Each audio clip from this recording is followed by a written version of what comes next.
Hello everyone. कैसे हैं आप लोग? होप सब अच्छे होंगे। आज की हमारी इस फंडामेंटल एनालिसिस सीरीज़ में आज हम डिस्कशन करने वाले हैं एम्बर इंटरप्राइजेस। जी हाँ, रिटर्न्स आप देख रहे होंगे, स्क्रीनशॉट जो मैंने लगाए हैं एंड में वीडियो के आपको दिख जाएगा। रिटर्न हमने 113% के इसमें कमा चुके हैं, बट हम इसकी अब डिटेल एनालिसिस आपको समझाएंगे। कंपनी करती क्या है, क्या करती है, बिजनेस मॉडल क्या है, कंपनी का ग्रोथ क्या है, कंपनी फ्यूचर में कैसा परफॉर्म कर सकती है, सब कुछ हम देखेंगे इस वीडियो में। बने रहिएगा इस वीडियो में। चलिए स्टार्ट करते हैं fundamental analysis of stock market में एम्बर इंटरप्राइजेस। चलिए, बिजनेस मॉडल क्या है कंपनी का? बिजनेस मॉडल में कंपनी क्या करती है? कंपनी क्या करती है इसमें, ये एसीज बनाती है। और ये एसी जो बनाती है ना, कई सारे टाइप के बनाती है। जैसे आपने देखा होगा ट्रेन के एसी अलग होते हैं, मॉल्स में एसी अलग लगते हैं, डक्ट्स अलग एसी होते हैं, कई टाइप के, स्प्लिट एसी, रूम एसी, ये टाइप की एसी मैन्युफैक्चरर है। इसे OEM के भी इससे जाना जाता है। जो इसके मेजर क्लाइंट्स है वो कौन कौन से हैं? Voltas, Panasonic, blue star, Daikin, Hitachi. आप लोग सोचते होंगे ब्लू स्टार, पैनासोनिक ये लोग एसी बनाते हैं, नहीं, ये ब्रांड नेम है। ये जो इनके लिए मैन्युफैक्चरर जो एसी करती है वो है एम्बर इंटरप्राइजेस। इनके लिए एसी जो बनाती है एम्बर इंटरप्राइजेस बनाती है।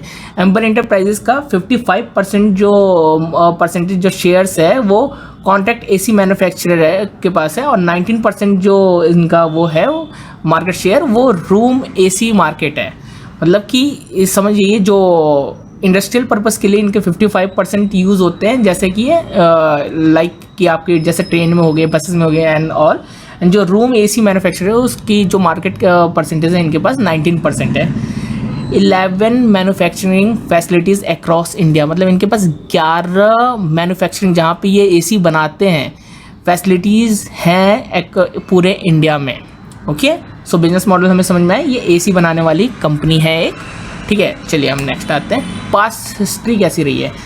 जो एम्बर इंटरप्राइजेज है वो इनकॉर्पोरेट हुई थी, ठीक है, प्राइवेट लिमिटेड के थ्रू 1956 में, 1956 में, ठीक है, ये इनकॉर्पोरेट हुई थी। Company was converted into public limited company. जब ये बनी थी तो ये 22 सितंबर 2017 को ये पब्लिक लिमिटेड कंपनी बन गई थी।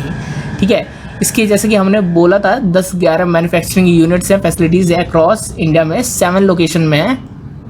ठीक है, 7 लोकेशन में, जैसे कि पंजाब हो गया, राजपुरा हो गया, यहाँ पे है इनके ये आपके मैन्युफैक्चरिंग यूनिट्स। ठीक है, ग्रोथ रेट क्या होगी?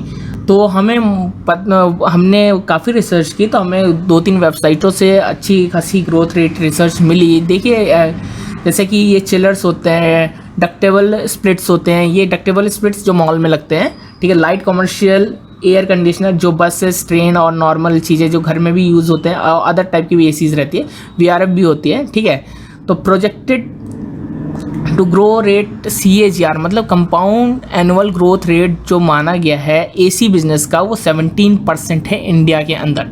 तो 17% के CAGR से ग्रो होगी, मतलब कि काफ़ी अच्छा ग्रोथ रेट है 17% CAGR से होना। ठीक है, आगे आते हैं। Future of AC business. ठीक है, जैसा कि मैं यहाँ पे दिखाना चाहता हूँ कि एसी बिजनेस का हमारा फ्यूचर तो सिंपल सी बात है, जितनी गर्मी, जितनी ग्लोबल वार्मिंग बढ़ेगी उतना हमें एसी की रिक्वायरमेंट रहेगी। अब एसी क्या है, नॉर्मल रेट से हायर रेट में भी जा चुके हैं, कई सारे कंपनीज आ गई हैं एसी में। तो एसी क्या होगी, सस्ती भी, अफोर्डेबल भी हो रही है, और महंगी भी अलग अलग टाइप की आ रही है, अलग अलग वेरिएंट्स है। जितना जो अफोर्ड कर पाए उसके हिसाब से अकॉर्डिंग टू एसीज हैं मार्केट में। और जैसा कि ग्लोबल वार्मिंग बढ़ती जा रही है और गर्मी बढ़ती जा रही है, कम होने का नाम नहीं, प्लांट कटते जा रहे हैं क्योंकि डेवलपमेंट के थ्रू, तो एसी का बिजनेस कभी भी कम नहीं होगा बल्कि बढ़ता ही जाएगा। ठीक है, और क्योंकि आप खुद सोचिए, पहले आप पंखे में सो जाते थे, राइट नाउ आपको कूलर चाहिए। अगर आपके पास और पैसे हैं तो आप वो एसी अफोर्ड करते हो। तो यही चीज़ है। तो ये धीरे धीरे जब ग्लोबल वार्मिंग जितनी इंक्रीज़ होगी उतने हिसाब से एसी बढ़ती जाएगी।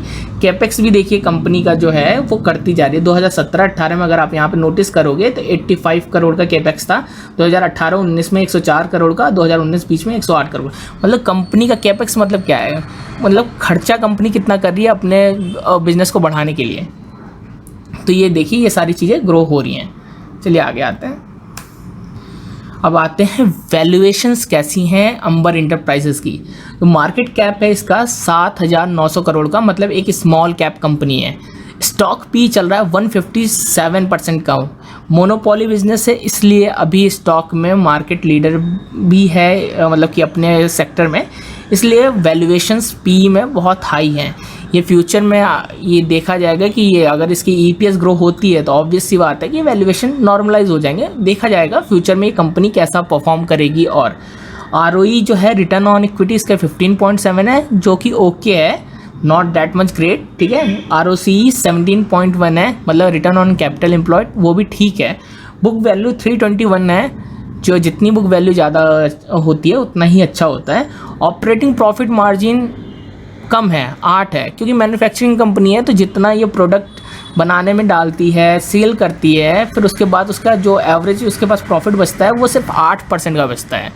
ऑपरेटिंग प्रॉफिट मार्जिन मतलब क्या होता है आपको मैं समझाता हूँ। जैसे कि हमने कोई 100 रुपये का सामान बेचा, ठीक है, उसमें से हमें प्रॉफिट कितने % का हो रहा है, सब टैक्स ये सब सारी चीज़ें हटा के, ठीक है, वो ऑपरेटिंग प्रॉफिट मार्जिन। तो सिर्फ हमें 8 रुपये का 100 रुपये में प्रॉफिट हो रहा है, तो वो होता है ऑपरेटिंग प्रॉफिट मार्जिन, ठीक है। रिजर्व कितना है, 1096 करोड़ का रिजर्व है, जो कि अच्छी बात है, ठीक है। छोटी कंपनी, मतलब कि 7,000 करोड़ की कंपनी के पास 1000 करोड़ का रिजर्व है, तो काफ़ी अच्छी बात है।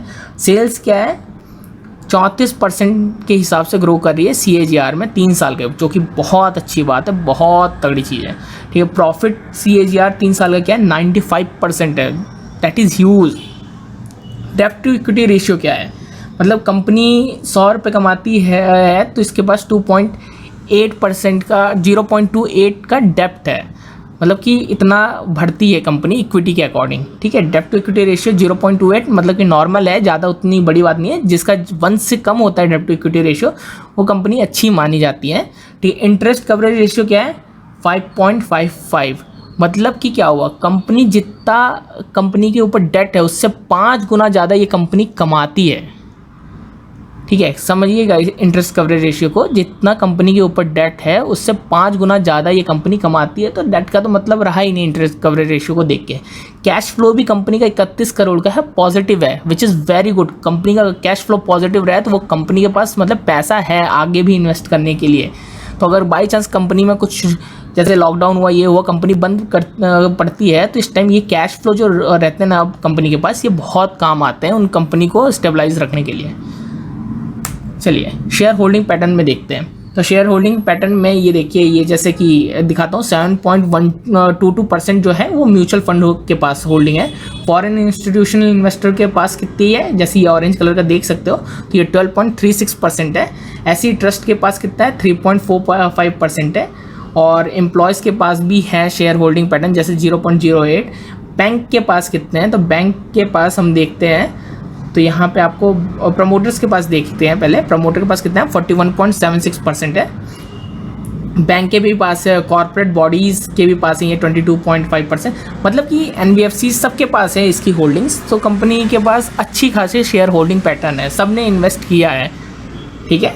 चलिए नेक्स्ट स्क्रीनशॉट देख सकते हैं, मैंने आपको लगाया है, जो मैंने अपने क्लाइंट को बताया था, उसने मना किया है कि क्वांटिटी एंड इन्वेस्टमेंट शो नहीं करना है, दैट्स वाई मैंने यहाँ पे ये ब्लू मार्क मेंशन कर दिए हैं।